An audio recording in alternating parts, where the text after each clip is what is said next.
মাংস রান্না করলে শক্ত হয়ে যায়। আজ এই সমস্যার সমাধান দেখাবো। আসসালামু আলাইকুম, কেমন আছেন সবাই?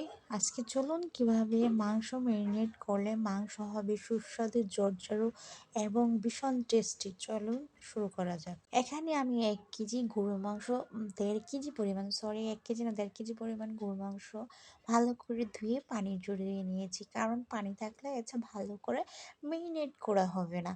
এরপর এগুলো আমি 1 ঘন্টা ঝরিয়ে নিয়েছি। এর মধ্যে দিয়ে দিলাম আমি আদা, রসুন বাটা, পেঁয়াজ ভাজা, ধনিয়ার গুঁড়ো, জিরের গুঁড়ো, হলুদ, মরিচের গুঁড়ো, এগুলো সব পরিমাণ মতো দিয়ে দিলাম।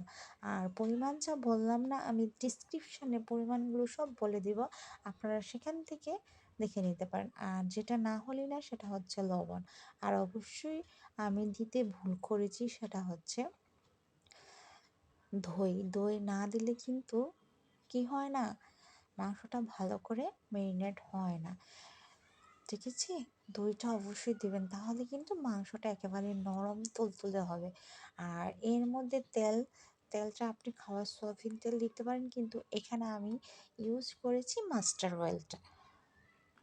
মাংস নরম করতে চাইলে অবশ্যই 1 ঘন্টা, আর যদি আরও বেশি রসালো আর ঝরঝরে কিপসি চান, বেশি টেস্টি চান, তাহলে 2 থেকে 3 ঘন্টা। এর চেয়েও যদি বেশি চান তাহলে সারা রাত আপনি ম্যারিনেট করে ফ্রিজে রেখে দিতে পারেন।